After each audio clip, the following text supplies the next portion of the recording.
e palestrante desta manhã, Marluce de Oliveira, e pela Associação Brasileira de Psiquiatria, coordenou o processo de reestruturação de assistência em saúde mental na Casa de Saúde São Gerardo, durante o período de 97 a 2007, realizou visitas técnicas e serviços de saúde mental em Madrid, Barcelona, Sevilha, efetivando intercâmbios científicos que resultou na implantação de uma rede de cuidados de saúde mental no Centro de Desenvolvimento Psicossocial, CEDEPS, em Fortaleza, inspirado no modelo de Sevilha, diretora de Desenvolvimento Humano e coordenadora do NUEP, do Instituto Dr. Vandique Ponte, médica e diretora técnica do Centro de Desenvolvimento Psicossocial, e atualmente é coordenadora do projeto Saúde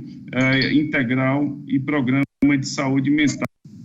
Doutora, seu microfone está desativado. Doutora Marluce, a senhora pode ativar seu microfone? Pronto, consegui? Estou ouvindo? Sim, doutora, estamos ouvindo agora. Okay. Bom dia a todos e a todas. É muito bom estarmos hoje todos juntos em defesa da vida, nesse encontro promovido pelo programa Vidas Preservadas. No primeiro momento, gostaria de agradecer esses meses que nós estamos vivendo essa pandemia. A concretude da morte tem estado presente diuturnamente, nas nossas vidas individuais, familiares, comunitárias, coletivas, no Estado, no Brasil e no mundo. Então, a concretude da morte, ele tem um efeito, um impacto na psique humana. A vulnerabilidade individual, familiar, coletiva e social em decorrência da pandemia, relacionado a vários aspectos. O primeiro dele, a concretude da morte, o outro, as questões econômicas, o isolamento social. O terceiro, o impacto psicológico da restrição de liberdade. E aqui eu quero fazer um parênteses, que a liberdade que nas últimas décadas, ela tinha, ao longo da história da humanidade, uma busca pela liberdade, pelas liberdades individuais dos sujeitos, e essa pandemia, ela vem atingir de frente essa questão da liberdade, levando a uma restrição. Isso também, no século XXI, ele tem um efeito bastante devastador, essa restrição da liberdade na psique humana. O impacto psicológico da incerteza do futuro, que, na verdade, é uma incerteza que continua presente. E isso também, se a gente for lembrar os autores que a gente vem trabalhando há 15 anos, como o Miguel Benazayag, o Galimberti, que são os principais autores que a gente trabalha, já na edição de 2 livros do terceiro, que nós estamos já em fase de término, ia ser lançado agora em setembro, mas por causa da pandemia, junto com a UES, a gente adiou para o próximo ano. Então, essa questão da incerteza do futuro é outro impacto na psique humana, porque no final do século XX, tinha se constituído de forma, a certeza que já se sabia o que ia ser do futuro, que era um futuro de promessas, a gente já falou isso muitas vezes, um futuro de certezas. E essa pandemia, ela vem destituir essa certeza que já vinha acontecendo nos últimos 10, 15 anos. Então, é outro impacto que certamente traz devastação para a psique humana. A impossibilidade de promover rituais funerários. Como já foi dito antes, por várias pessoas que compuseram a mesa de abertura, essa pandemia, ela trouxe inúmeras questões. E uma das questões que ainda está sendo colocado, posto agora para discussões, é a impossibilidade de promover rituais funerários. Isso também traz uma devastação, porque nunca nós passamos por isso, a nossa geração passou por isso, dos nossos avós passaram por isso, e foi a impossibilidade de promover rituais funerários. Lá no outro parágrafo, no outro slide, depois eu vou falar sobre um estudo que está sendo feito e certamente também vai detectar alguma devastação na psique humana por causa dessa questão. É a impossibilidade de promover rituais funerários. O excesso de exposição a notícias catastróficas. Essa, com certeza, isso já tem estudos anteriores, não muitos, mas já tem, não agora da pandemia, mas estudos anteriores, o quanto a exposição a matérias de jornais está exposto a notícias catastróficas. Já existe um artigo sobre isso, alguns artigos, poucos, mas já existe. O quanto isso pode proporcionar TEPT, que é o transtorno de estresse pós-traumático. E a gente soube que nessa pandemia houve também um excesso de exposição a notícias catastróficas. O impacto psicológico das incertezas relacionadas ao vírus. Eu estou aqui elencando todas as questões que têm provocado um impacto no ser humano. Então, a incerteza em relação ao vírus, quer dizer, instituições de referência para o mundo, instituições das várias categorias da saúde, com as próprias instituições incertas relacionadas à questão do vírus, isso também atinge a população. Porque suas bússolas de referências também foram atingidas. O impacto de hiperconexão, e aqui eu quero chamar a atenção, não só relacionado ao trabalho remoto, mas também à conexão. E aqui também quero chamar a atenção para os cuidados que a gente deve ter com os trabalhadores que estão em suas casas ou no trabalho remoto.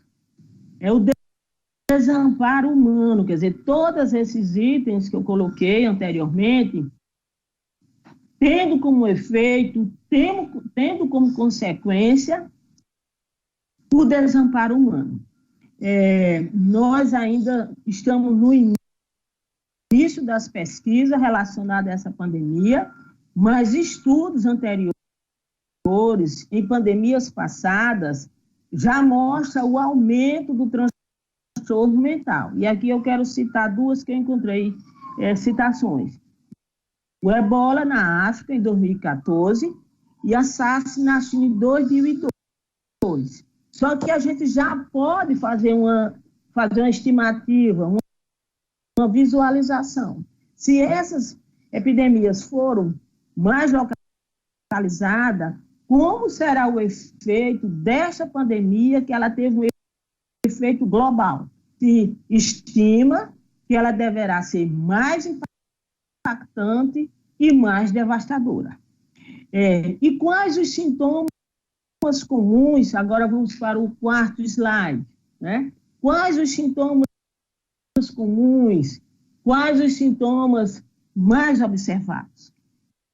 Então, disparado, a questão da ansiedade, o medo de adquirir doenças, a insônia de forma generalizada. E aqui a insônia a gente pode relacionar a vários fatores. A hiperconexão, a insônia já vinha sendo alvo de preocupação dos psiquiatras, dos psicólogos, dos neurologistas, dos pneumologistas e dos odontólogos, que também já estão especializando, muitos deles na questão da insônia, né, do transtorno do sono. A insônia já vinha sendo afetada na última década pela hiperconexão, e agora essa insônia, ela passa a ser um sintoma mais proeminente, mais frequente, mais intenso e de maior dificuldade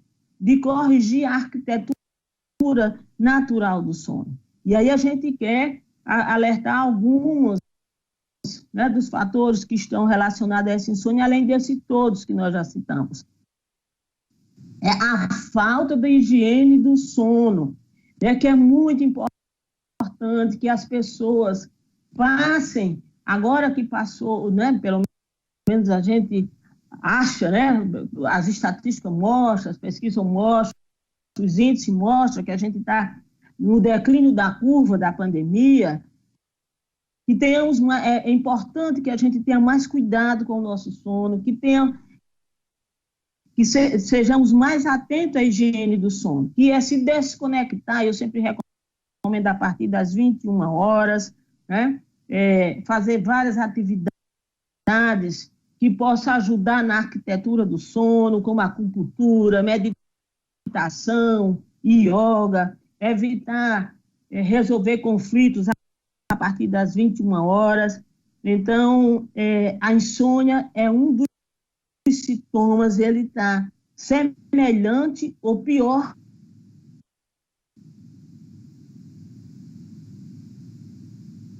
do que a ansiedade.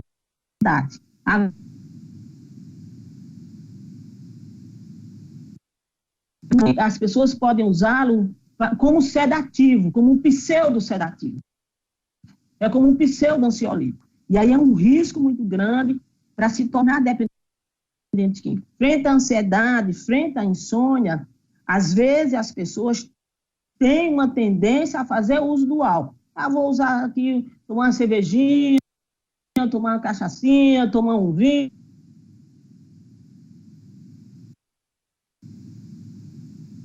Isso que foi muito tenso o dia de hoje, ou eu estou não dormindo bem, e vou tomar uma dose aqui, e isso só vem a piorar todos os transtornos, inclusive a ansiedade e a insônia. As preocupações e o medo excessivo, isso tem sido de forma generalizada. Não precisa ser especialista para conversar com as pessoas e identificar o sofrimento das pessoas por suas preocupações, de novo, não só individual, não só familiar, não só coletiva, mas em decorrência do todo. Os pensamentos intrusos também são faz parte de outra categoria de sintomas, que são os pensamentos que entram, né, como o nome já diz, a pessoa, não quero pensar como vai ser a economia daqui para frente. Não quero pensar se vem a segunda onda da pandemia. Não quero pensar se já vem outra pandemia aí, que estão dizendo que já tem outro vírus, né? Mas, às vezes, as pessoas não conseguem fazer com que esses pensamentos saiam de sua mente, né? Então, seriam os pensamentos intrusos, que levam à ansiedade, que leva à insônia. A irritabilidade fácil também tem sido outro sintoma que a gente tem detectado. A piora do transtorno mental pré-existente. Então, doutor André Tavares já deve estar vendo isso, doutora Alexandra Xavier já está vendo isso, doutora Maiara Campos já deve estar observando isso, né? E as pessoas que tinham um transtorno mental pré-existente, que estava estável, né, que vinha evoluindo com controle, e nessa pandemia teve uma piora. A violência doméstica. Essa é outra questão que precisa ser olhada com muito cuidado. A violência doméstica já existe em pesquisas que apontam sobre isso. Aqui, mais uma vez, eu já quero citar a pessoa de doutora Denise Steff, que faz um trabalho muito interessante, inclusive trabalho voluntário na Bahia. Eu acho que seria interessante o programa Vidas Preservadas, convidar a doutora Denise Steffer para falar sobre esse tema. O luto prolongado é outro risco que nós temos e que nós devemos estar muito atentos, nós trabalhadores da saúde, da educação, para esse luto prolongado ter como consequência o adoecimento mental. E, por fim, o transtorno de estresse pós-traumático. Temos que estar atentos às pessoas que passaram muito tempo prolongado nos hospitais, nas UTIs. Então, é um risco muito grande dessas pessoas apresentarem TEPT, que é o transtorno de estresse pós-traumático. Eu elenquei aqui os principais sintomas, mas é óbvio que existem outros, mas os principais sintomas observados nesta pandemia são esses. Agora nós iremos passar para o 5º slide. Iremos passar isso. E aí a gente já vem observando, né, um alerta da Organização Mundial da Saúde e de vários autores. Quando eu fui convidada para abrir essa edição, eu aproveitei, já fiz revisão do que alguns autores, né, estão já falando sobre isso, para não ficar aqui nessa apresentação só com minha experiência pessoal. Então, eu fiz questão de ver também outros autores. E aí já existe, né, o alerta para que nós possamos ficar atentos ao que nós já estamos vendo, que é o aumento do transtorno mental. E que isso poderá piorar mais ainda nos próximos meses. Quais são os transtornos previstos que vão aumentar? O TOC, que é o transtorno obsessivo compulsivo, principalmente porque as pessoas foram estimuladas, e com toda razão, para cuidar da sua higiene, cuidar para evitar a contaminação do vírus. O TEPT, que eu já expliquei, né, que é o transtorno de estresse pós-traumático. As dependências químicas, que eu já falei, principalmente a questão do álcool, mas poderá ter também outras compulsões, né, outras drogas, outras compulsões, outro transtorno somatoformes. A questão, temos que ficar atentos ao aumento da diabetes por causa do aumento do consumo de álcool, além da questão da ansiedade em si, né? A questão da hipertensão, também temos que ficar atentos. Os programas de saúde da família, tenho certeza que o doutor André já está atento a isso, né? Que nós podemos ter aumento da diabetes, pessoas que não tinham, aumento da hipertensão, o aumento do peso e a consequência da dislipidemia que vem como isso, inclusive aumento de cardiopatias, aumento de isquemias cerebrais em decorrência da hipertensão, da diabetes, do aumento do peso. Então, eu tenho certeza que o doutor André, a Secretaria Estadual e todas as secretarias municipais já estão pensando sobre isso, já estão alertando as equipes para que fiquem atentos aos transtornos somatoformes, às doenças físicas relacionadas à psique humana, que deverão ser elevadas nos próximos meses. Estima-se que nós podemos ter, aqui é uma estimativa, quero chamar bem a atenção, que nós poderemos ter em torno de 50% ou mais de 50% da população adoecida. E baseado em quê? Em que a ansiedade pode ficar no nível de 15% a 30% da população, a depressão de 5% a 10%, então aí nós teríamos entre 20% a 40%, e os outros demais 10% seria em relação às outras doenças, transtorno bipolar, esquizofrenia, né? Então, nós temos que estar atentos que nós podemos estar com essa estimativa de em torno de 50% da população em geral poder apresentar algum transtorno mental. Só que aqui eu quero fazer um apelo, é exatamente essa palavra que eu quero dizer, um apelo, para que a gente não faça dessa possibilidade, que nesse momento é uma possibilidade, é uma estimativa que poderá não se concretizar, vai depender de quê? Depender da resiliência individuais, depender da resiliência familiar, coletiva, vai depender de quê? Vai depender da capacidade do Estado brasileiro em seus diversos segmentos enfrentar essa questão, mas eu quero aqui de novo repetir a palavra apelo, para que a gente não jogue para a população isso de forma aterrissadora, como foi a pandemia. Então, assim, lógico que a gente tinha que alertar, tínhamos que fazer tudo que foi feito no sentido de diminuir a possibilidade dos contágios, mas a gente tem que ter cuidado. Essa população está muito fragilizada, e se a gente não tiver cuidado, qual é o time, qual é a forma, não existe ainda, não existe como aqui o passo a passo que eu vou informar a população sem aumentar a sua fragilidade.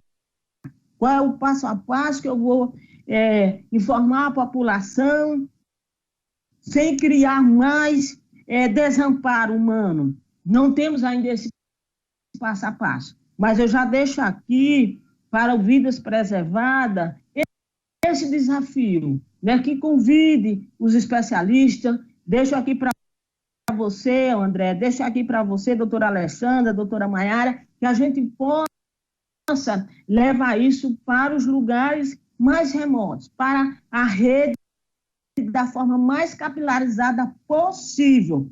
Como abordar esse risco sem aumentar a fragilidade humana? Como abordar esse risco sem aumentar o desamparo humano que as pessoas já estão?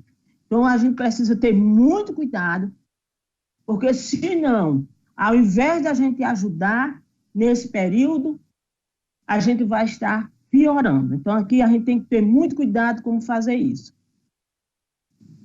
E aí a gente vai entrar no 6º slide, né, que é a questão do risco de uma pandemia paralela, né, que a gente que vem se falando disso. Então, muito cuidado que eu quero colocar, como a gente vai abordar, quais as estratégias que vão ser adotadas para minimizar isso, como não aumentar a fragilidade, o desamparo dessas pessoas que foram afetadas em todos os segmentos da sua vida, como eu falei no 3º slide.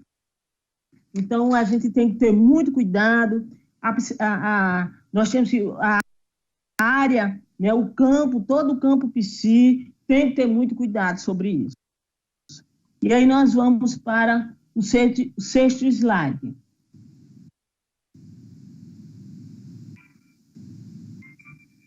O 6º slide. Por favor, o 6º slide. 7. O 6º slide. Pronto. Então, no 6º slide, eu queria falar, né, sobre esse estudo, que é um estudo muito importante que está sendo desenvolvido, que nós do campo psi, temos que estar acompanhando esse estudo, temos que ver o que é que ele vai nos revelar, temos que estar atentos, temos que contribuir no que for possível, que é o estudo de monitorar, que vai monitorar o impacto da saúde mental na pandemia. Como eu disse, eu fiz uma revisão para não trazer só a minha experiência pessoal para essa fala, e aí o doutor André Brunoni, da USP, né, lá em São Paulo, já já adiantou alguma coisa sobre isso. É o ELSA Brasil, que é o estudo longitudinal de saúde no adulto. É um estudo, doutora Isabel, que a gente estudou, que a gente viu muito no mestrado, que são os estudos de coorte, que a gente ficava, se a gente pudesse fazer esse estudo de coorte aqui no Brasil, né? Quando a gente fez nosso mestrado na Universidade Estadual do Ceará. E aqui é um estudo de coorte, é um estudo que está já sendo colocado, já está sendo feito desde 2008, são 15 mil funcionários públicos, 6 instituições de ensino, eles vão ser, está sendo pesquisada. Ele é uma investigação multicêntrica, mas que agora, nessa fase do estudo, será avaliada a eficiência da terapia à distância. Veja como é importante isso. Será avaliada a eficiência da terapia à distância. Isso é muito importante. Um instrumento muito importante para a gente.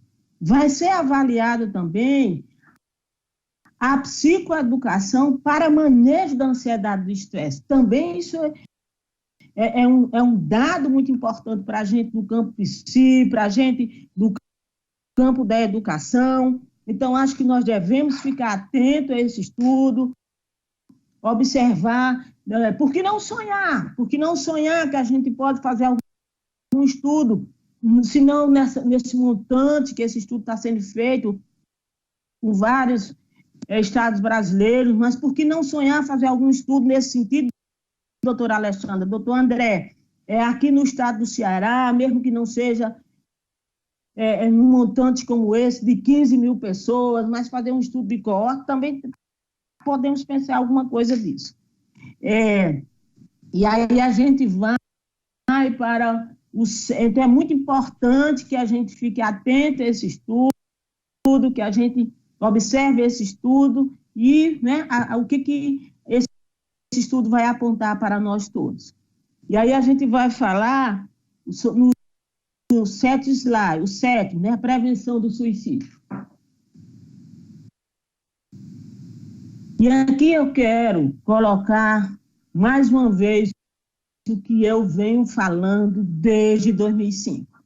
Em 2004, doutor Alexandra Meleiro e outros colegas publicaram no seu livro, que é Suicídio, Estudos Fundamentais, que de 15.629 casos de suicídio, 98% das pessoas tinha um diagnóstico de transtorno mental por ocasião do suicídio, desses 15.629 casos.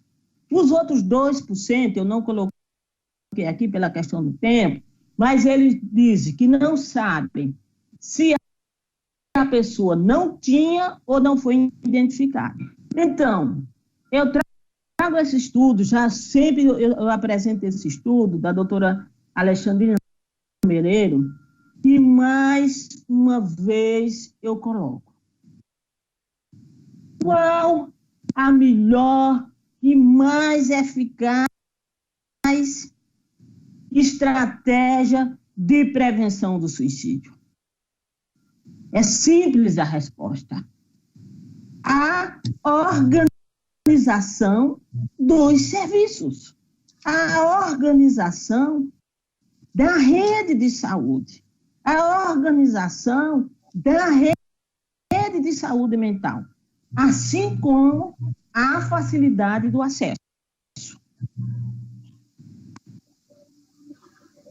Não adianta eu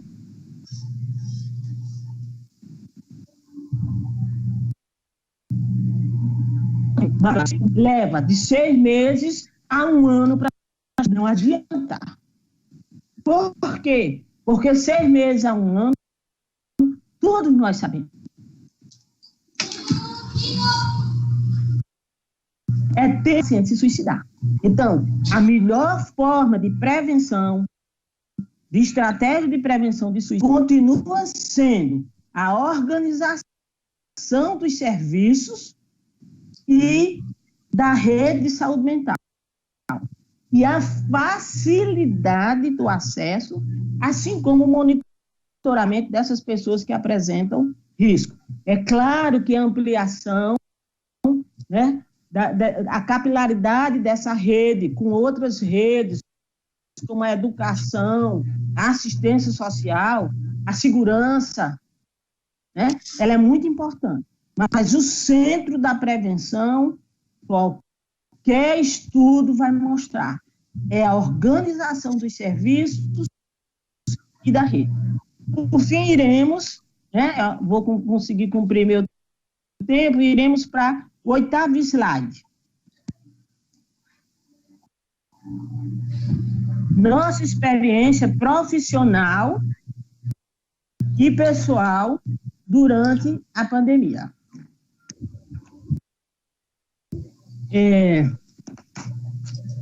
O que nós estamos observando durante o auge da pandemia e agora também?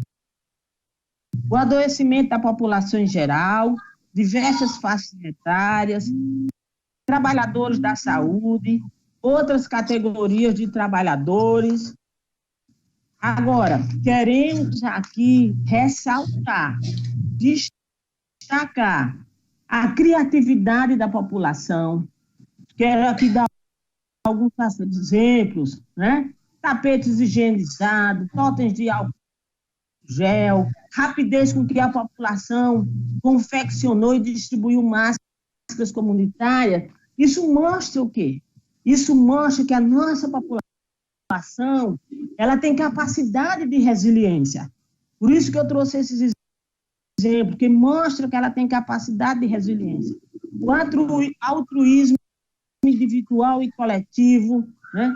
Vários exemplos que nós vimos, que nós assistimos, doações de protetores faciais, pessoas no auge da pandemia, indo para a Praça do Ferreira, fazer doações, cuidar dos mais vulneráveis, a rede de solidariedade em relação aos contaminados pela Covid. Aqui eu quero agradecer já de público aos vários colegas que nos ajudaram nesse cuidado. Tenho que citar aqui a doutora Sônia Barbosa, infectologista da Paraíba, doutora Eliana Paula, homeopata do Ceará. Então, assim, queremos mais uma vez aqui destacar o aumento da resiliência individual e coletiva, apesar dos nossos dramas pessoais e das nossas lágrimas. Então, a gente pode identificar que nessa pandemia também o aumento da resiliência individual, da resiliência familiar e da resiliência coletiva, apesar de todos os dramas que nós vivemos. Para concluir, né, quero fazer aqui as minhas considerações finais. O slide 9. Nono slide.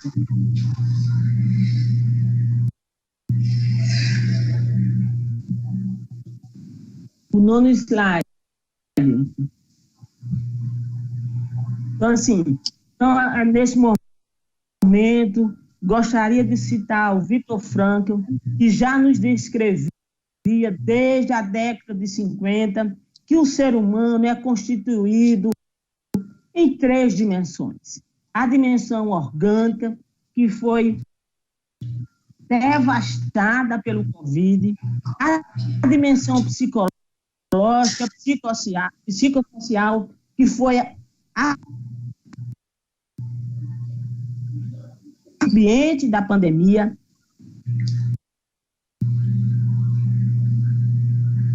a ação noética, porque o Viktor Frankl evitava falar o termo espiritualidade para não criar a celeuma, que durante décadas isso aconteceu no campo psíquico. Mas essa dimensão noética, essa dimensão espiritual, que também foi tão ressaltada e que nós nos sentimos tão amparadas, né, por uma rede de solidariedade, por uma rede ligado à questão da espiritualidade. Então, gostaria, nesse momento, de ressaltar essas 3 dimensões que o Vitor Frankl já falava desde a década de 50.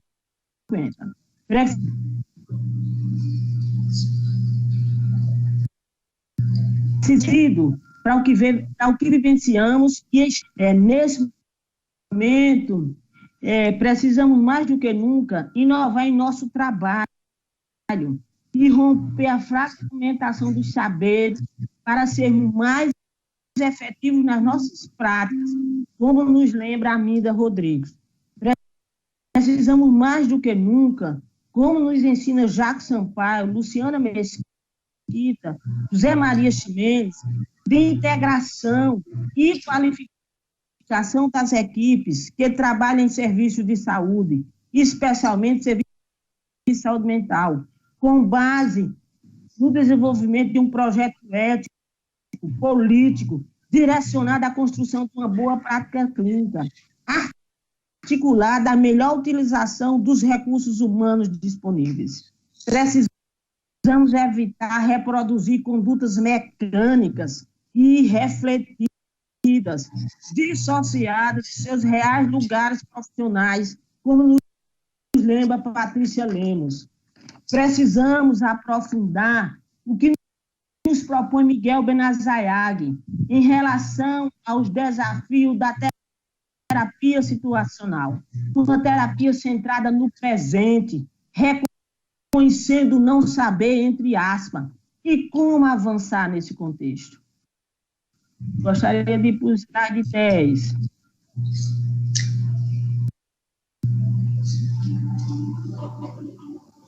Concluímos esta fala ressaltando a importância do programa Vidas Preservadas, assim como a importância... 3 vezes as palavras. Assim como a importância da reorganização da rede de saúde mental, para ser efetiva em todos os segmentos, serviços, para lidar com esse atual contexto. Sugerimos aqui, doutor Hugo, sugerimos aqui, doutora Isabel, sugerimos aqui, Alessandra, sugerimos aqui, Maiara, sugerimos aqui, doutor André, que a unidade de pronto atendimento, a UPA, seja ampliado com psicólogos, para enfrentar o que alguns autores estão chamando de pandemia paralela. E aqui eu quero abrir um parênteses, que eu conheço vários colegas que trabalham na UPA e já identificaram isso. O TEPT chegando à UPA, a ansiedade chegando à UPA. Então, nós precisamos, é minha sugestão, que seja ampliada a equipe com psicólogo, pelo menos durante o plantão diurno. Frente a esse aumento, essa estimativa e o que a gente já vê na realidade, que é o aumento do sofrimento psíquico, do transtorno mental na população geral. E para finalizar, esse pensamento da Ana Arete, por favor, o pensamento da Ana Arete na tela. Mesmo nos tempos mais sombrios, temos o direito de esperar alguma iluminação. E que tal iluminação pode bem por vir, menos de teorias e conceitos, e mais da luz incerta, bruxeleante e frequentemente fraca, que alguns homens e mulheres, nas suas vidas e obras, farão brilhar em quase todas as circunstâncias e irradiarão pelo tempo que lhe foi dado na Terra. Esses homens e mulheres, aí é meu pensamento, eles existem. Eles ainda existem. Eu acredito nisso. Eu creio nisso. Muito obrigada. Muito obrigado, professora doutora Marluce Oliveira. A fala da senhora traz assim, caminhos bem estruturados para que a gente possa, de fato, caminharmos juntos, estruturando aqui a política prevenção e pós-venção do suicídio. Eu faço referência aqui a uma fala que a senhora fez, que me faz a síntese da necessidade de reinventar, de reengenharia, de inovação, de novos processos, não fazer o mais do mesmo, e que a gente possa avançar, principalmente no fortalecimento da RAPS, que é uma dos manifestos que está presente, e para isso a gente conta com o parlamento do Estado do Ceará, que tramita um projeto de lei importante, que assegurará um cofinanciamento dos pontos de atenção da RAPS, também pelo Estado, além da União e dos municípios. Muito obrigado pela exposição, parabenizo aqui. Queria fazer um registro de que temos aproximadamente 100 likes, ou seja, na divulgação aqui do evento, e estamos batendo um recorde também de acesso simultâneo. Chegamos a ter 167 acessos simultâneos e 525 reproduções. Muito obrigado a quem nos assiste, quem está aqui prestigiando aqui esses grandes debatedores, expositora, e na sequência eu passo aqui para a doutora Alessandra Xavier. Doutora Alessandra, a senhora